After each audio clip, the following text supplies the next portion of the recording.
और इस वक्त की एक बड़ी खबर आपको बता दें, मनीष सिसोदिया ने इस्तीफा दे दिया है। मनीष सिसोदिया ने और साथ ही सत्येंद्र जैन का भी इस्तीफा। तो दिल्ली सरकार के 2 मंत्रियों ने इस्तीफा दे दिया। इस वक्त की बड़ी और अहम खबर, मनीष सिसोदिया जो कि आबकारी घोटाला मामले में जिन्हें गिरफ्तार किया गया, जिसके बाद आज भी उन्हें सुप्रीम कोर्ट से कोई राहत नहीं मिली और अब उनके इस्तीफे की भी खबर सामने आ रही है। मनीष सिसोदिया के साथ साथ सत्येंद्र जैन ने भी इस्तीफा दिया है। इस खबर पर ज्यादा जानकारी के लिए दीपक रावत हमारे साथ जुड़ गए। दीपक, पूरी जानकारी दें।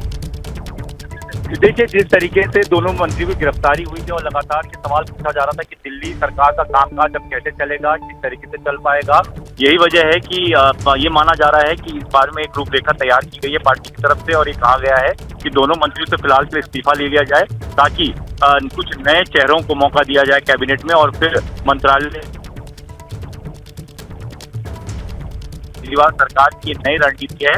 जब तक दोनों मंत्री जेल में हैं, अंदर हैं, गिरफ्तार हैं, तब तक सरकार का कामकाज रुके नहीं, सरकार के कामकाज को आगे बढ़ाया जा सके।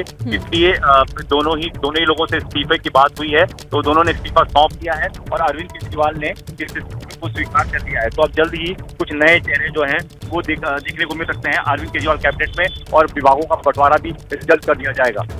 तो बड़ी जानकारी आप दे रहे हैं दीपक। जो जानकारी दे रहे हैं, मनीष सिसोदिया और साथ ही सत्येंद्र जैन दोनों ने इस्तीफा दे दिया है और इस्तीफा उनका स्वीकार भी हो गया है।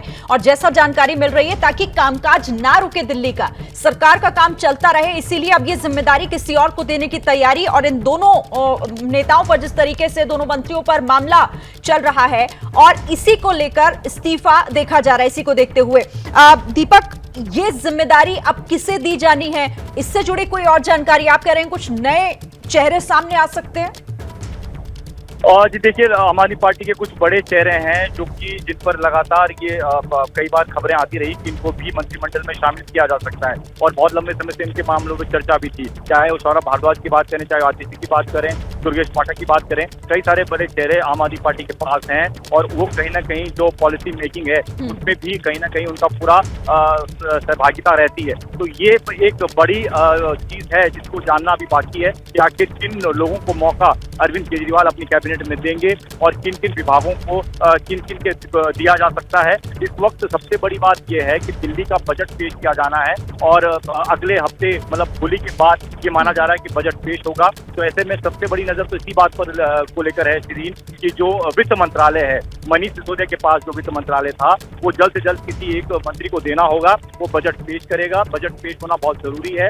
और ऐसे में बाकी जो मंत्रालय, क्योंकि मनीष सिसोदिया के पास करीबन 18 विभाग थे और जितने भी मंत्रालय और विभाग सत्येंद्र जैन के पास थे वो भी मनीष सिसोदिया के पास चले गए थे। तो ऐसे में ये लगातार ये सवाल उठ रहे थे कि कैसे कामकाज हो पाएगा, एक मंत्री इतने सारे विभागों में कैसे काम कर पाएगा। तो अब ये फिलहाल पार्टी ने तय कर लिया है कि कुछ नए चेहरों को मंत्रिमंडल में शामिल किए जाने के बाद इन जो विभागों को है उनको बांट दिया जाए और दिल्ली का काम जो है सुचारू रूप से आगे बढ़ सके। तो दिल्ली का काम बिना रुके सुचारू रूप से आगे चलता रहे।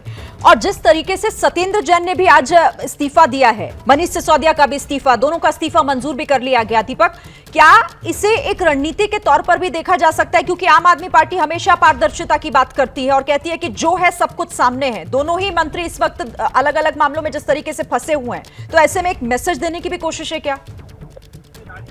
देखिए, अरविंद केजरीवाल और उनकी पार्टी की अगर बात की जाए तो वो फिलहाल ये मानने को तैयार नहीं है कि उनके जो मंत्री हैं, जो गिरफ्तार हुए हैं, उन्होंने कुछ गलत किया है या उन पे जो आरोप हैं वो साबित हो गए हैं। उनका साफ तौर पर ये कहना है पूरी पार्टी का, खुद अरविंद केजरीवाल का, कि बेबुनियाद आरोप है और बेबुनियाद आरोपों में उनके मंत्रियों को, उनके विधायकों के ऊपर लगातार इस तरीके से सरकारी एजेंसियों की तरफ से कंजा कसा जाता है, उनको गिरफ्तार किया जाता है। तो फिलहाल पार्टी ये मानने को तैयार नहीं है कि किसी ने भी कुछ गलत किया है, उन पे आरोप सिद्ध हो गए, इसलिए उनसे इस्तीफा लिया जाए। लेकिन पार्टी ये जरूर कह रही है, सरकार ये जरूर कह रही है कि दिल्ली का कामकाज नहीं रुकना चाहिए। दिल्ली में इस वक्त कुछ मंत्रालय ऐसे हैं जिन पर बहुत जरूरी काम होने बाकी हैं, चाहे वो दिल्ली की शिक्षा की बात करें या दिल्ली के स्वास्थ्य की बात करें, दिल्ली में बिजली और पानी की बात करें। जिन तमाम मॉडल्स को लेकर अरविंद केजरीवाल बाकी राज्यों में जाते हैं, उन पर अगर काम रुक गए तो मुश्किलें सरकार के लिए बढ़ेंगी, साथ ही साथ पार्टी के लिए बढ़ेगी। क्योंकि शिरीन 2024 के चुनाव के लिए पार्टी लगातार तैयारी कर रही है। 2023 में भी कई विधानसभा चुनाव लड़ने के लिए ऐलान पार्टी पहले से कर चुकी है। तो काम अगर रुकेगा तो पार्टी को उसका खामियाजा जो है इन चुनावों में भी झेलना पड़ सकता है, ये पार्टी मानकर चल रही है। तो काम प्रॉपर प्रॉपर तरीके से चलता रहे, विभागों का प्रॉपर बंटवारा हो जाए, हर मंत्रालय में काम हो सके, शिक्षा, स्वास्थ्य, बिजली, पानी, जिन मुद्दों को लेकर अरविंद केजरीवाल बात करते हैं उनके कामों में किसी प्रकार की अड़चन न आए।